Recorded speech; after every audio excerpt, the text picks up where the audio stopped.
Hello पे आज आम पढ़ा ओडिया भाषा वर्णमाला और निराकरण। ठीक अच्छे ओडिया भाषा वर्णमाला और तार निराकरण।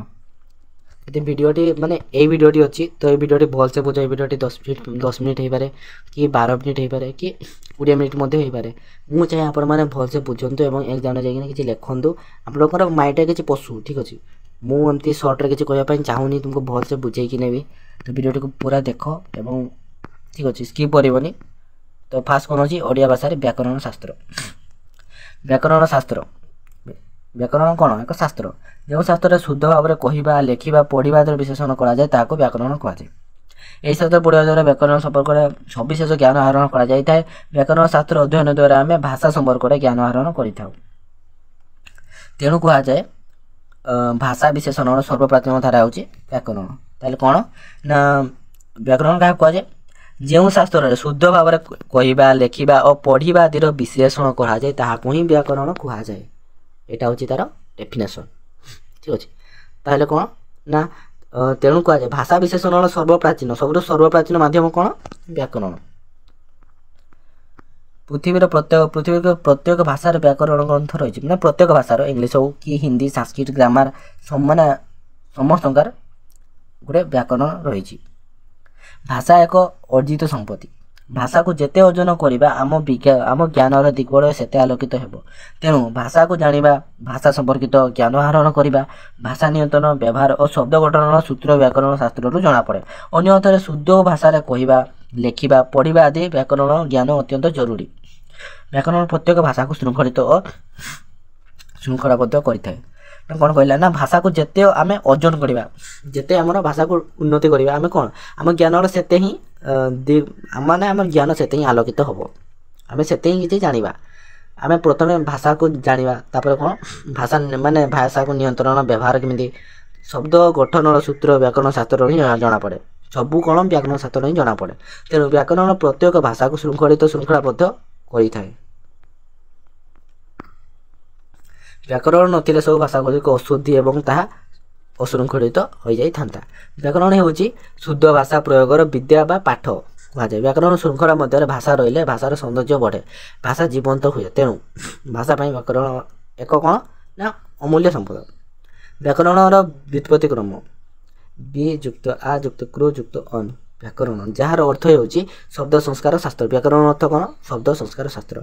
आम जीवन परिचर्या भाषार प्रभाव प्रत्येक क्षेत्र रही भाषार प्रभाव प्रत्येक क्षेत्र रही। तेणु व्याकरण शास्त्र पठन करवा व्याकरण शास्त्र पठन करवा और व्याकरण शास्त्र प्राप्त होगा व्याकरण शास्त्र ज्ञान आहरण करवा प्रत्येक लोकपाई अपरिहार्य। शुद्ध भाषा कहवा अपेक्षा लेखा कार्य अधिक गुरुत्वपूर्ण मन हुए। आम जिते अशुद्ध भाषा रचित पुस्तक पढ़ू आम मन गोटे नकारात्मक भावना आसे पुस्तक प्रति अनाग्रह आसे भाषा प्रति मानसिक स्तर में विमुख भाव जात हुए भाषा हुए दूषित और विशृंखलित। तेणु भाषार शुद्धता संपर्क में ज्ञान आहरण करने प्रत्येक अत्यंत जरूरी। आम है शुद्ध भाव में कहवा और लेखा मध्य माने बहुत गुरुत्वपूर्ण मन हुए लेखाटा।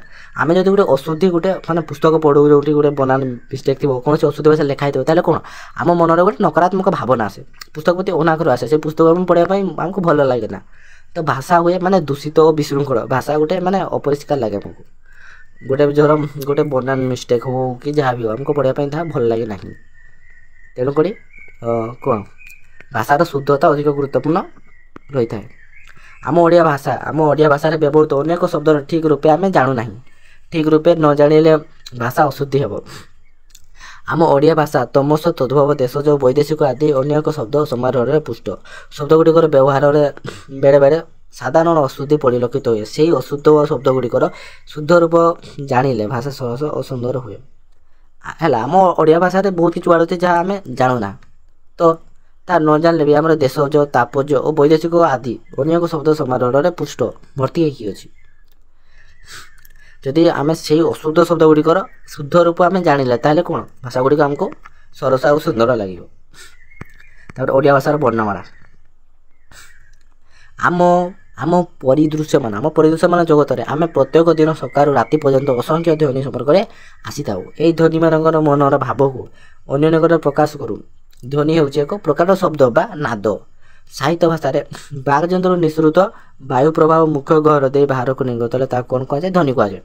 ଏଇଟା ହେଉଛି ଧ୍ୱନିର ଡେଫିନେସନ୍। ଧ୍ୱନି କାହାକୁ କୁହାଯାଏ ନା ଗୋଟେ ବାକ୍ ଯନ୍ତ୍ର। ବାକ୍ ଯନ୍ତ୍ର ମାନେ ଆମ କ'ଣ ଆମ ତଣ୍ଟିରେ ଯେଉଁ ଅଛି ତାହା କ'ଣ ବାକ୍ ଯନ୍ତ୍ର ମାନେ ତାହାର ନିବୃତ୍ତ ହୋଇ ଯେତେବେଳେ ବାୟୁ ପ୍ରବାହ ଆମ ମୁଖ ଘର ଦେଇ ବାହାରକୁ ଆସେ ତାହେଲେ କ'ଣ ତାହା କ'ଣ ହୁଏ ସେଠି ଗୋଟେ ଧ୍ୱନି ସୃଷ୍ଟି ହୁଏ ତାହା କୁହାଯାଏ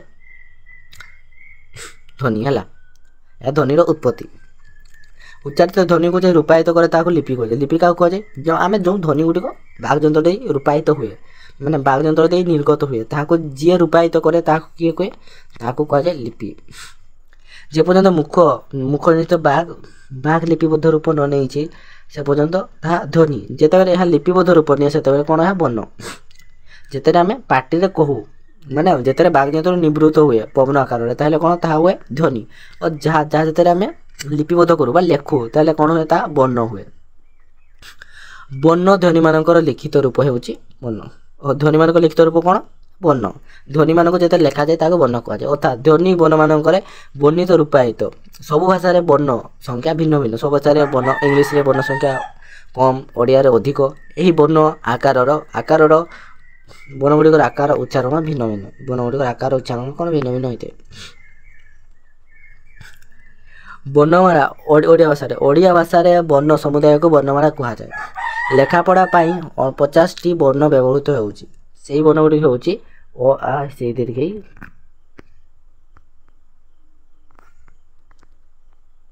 ଏତିକି ସମୟ ଲେଖାପଢ଼ା ପାଇଁ ଏତିକି ବର୍ଣ୍ଣ ଅଛି। ଓଡ଼ିଆ ବର୍ଣ୍ଣର ବିଭାଗୀକରଣ ମାନେ କେତେ ଭାବରେ ବିଭକ୍ତ କରାଯାଇଛି।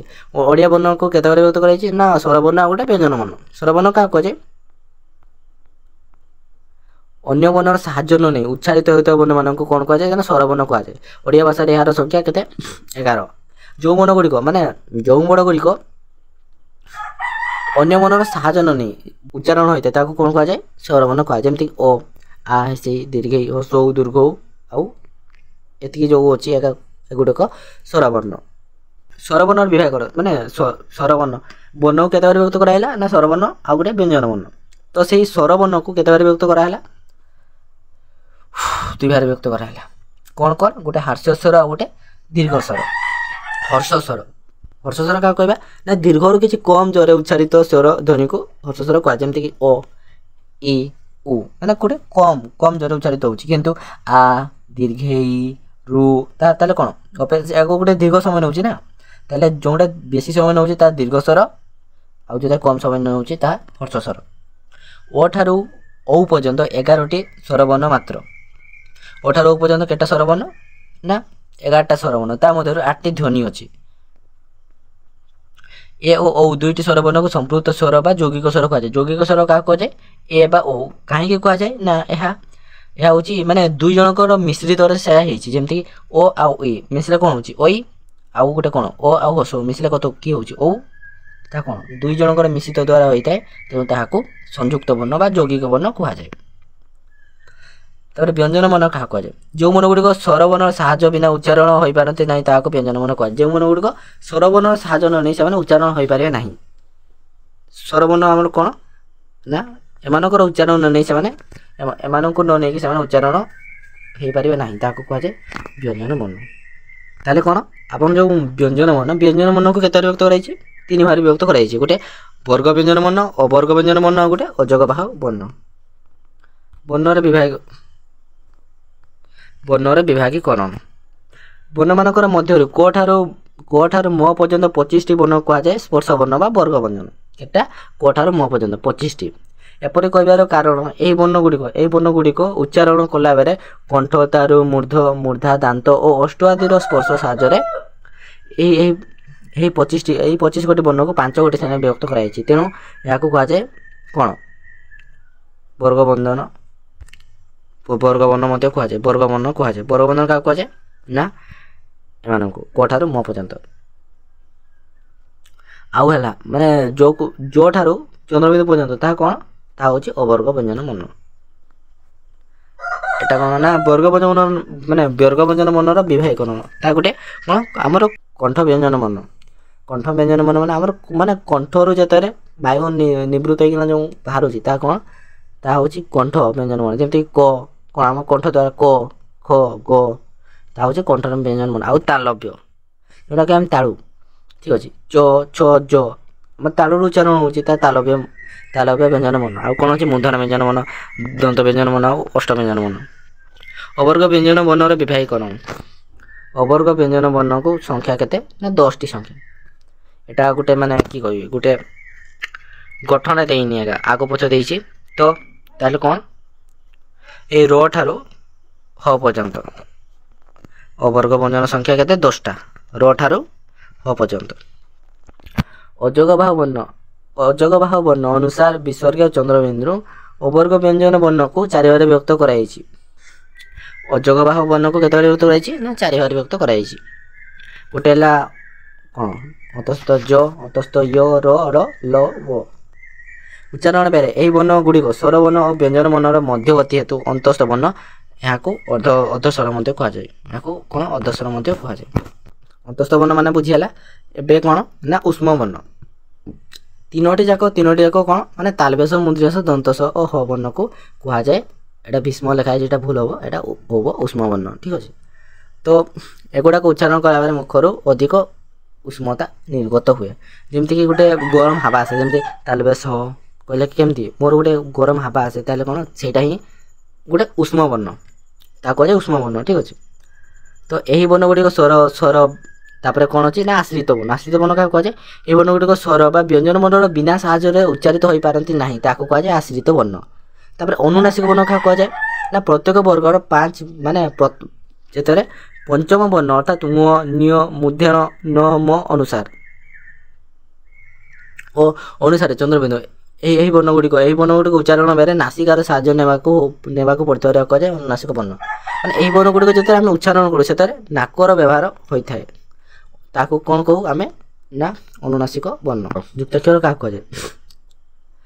ବ୍ୟଞ୍ଜନ ବର୍ଣ୍ଣ ସହ ବ୍ୟଞ୍ଜନ ବର୍ଣ୍ଣର ଯୋଗ ହେଲେ ତାକୁ କ'ଣ ମାନେ ଯୁକ୍ତ ବର୍ଣ୍ଣ ବା ଯୁକ୍ତାକ୍ଷର କୁହାଯାଏ। ବ୍ୟଞ୍ଜନ ବର୍ଣ୍ଣ ସହିତ ବ୍ୟଞ୍ଜନ ବର୍ଣ୍ଣର ଯୋଗ ହେଲେ। ସେମିତି କିଛି ଏକ୍ଜାମ୍ପଲ୍ ଦେଇଛି, ଦେଖ କ'ଣ ଏ ଏକ୍ଜାମ୍ପଲ୍ ଗୁଡ଼ିକ ଦେଖ। ନିଅରେଞ୍ଜ, ପଞ୍ଝା, ନିଅରେଞ୍ଚ, ସେମିତି କିଛି ଅଛି।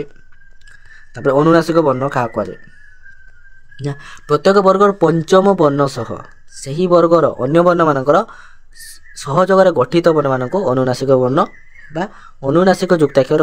ଏଇଟା କ'ଣ ଏଇଟା ଗୋଟେ ବର୍ଗ ବ୍ୟଞ୍ଜନ ବିଭାଗୀକରଣ ହେଇଥିଲା ନା। ୟାର ଯେଉଁ ପଞ୍ଚମ ବର୍ଣ୍ଣ, ପଞ୍ଚମ ମାନେ 1 2 3 4 5 ଏଇ ଲାଇନ୍ଟା ଅଛି ଆମର, ଏମାନଙ୍କ ସାଙ୍ଗରେ ବିଭାଗୀକରଣ ହେବ। ଠିକ୍ ଅଛି, ଏମାନଙ୍କ ସାଙ୍ଗରେ ବିଭାଗୀକରଣ ହେବ ତ ତାକୁ କ'ଣ କୁହାଯାଏ? ଯୁକ୍ତାକ୍ଷର କୁହାଯାଏ। ଯୁକ୍ତାକ୍ଷର କୁହାଯାଏ। ଯେତେ ଟ ବର୍ଗ ରହିଲା ଟ, ଠ, ଡ, ଢ, ମୂର୍ଦ୍ଧନ, ଏଟା ବି କ'ଣ ନିଅରେଣ୍ଟ, ଆଉ ଗୋଟେ ନିଅରେଣ୍ଢ। ଏସବୁ ଅନୁନାସିକ ବର୍ଣ୍ଣ ଗୁଡ଼ିକ ଆଜିକାଲି ଅନୁସାରେ ଯୋଗ କରି ମଧ୍ୟ ଲେଖାଯାଉଛି। ଏଗୁଡ଼ାକ ମାନେ ଯେମିତି ବଙ୍କାକୁ କେମିତି ଲେଖା ହେଉଥିଲା ଏମିତି ବଙ୍କା, ଆଉ ସମ୍ବାଦ ସନ୍ଧକୁ ଆମେ ଏମିତି ଲେଖୁ ସମ୍ବାଦ, ଆଉ କଣ୍ଠକୁ କଣ୍ଠ, ଏମିତି ଲେଖାଯାଏ। ତାପରେ ବର୍ଣ୍ଣଶୁଦ୍ଧିର ନିରାକରଣ।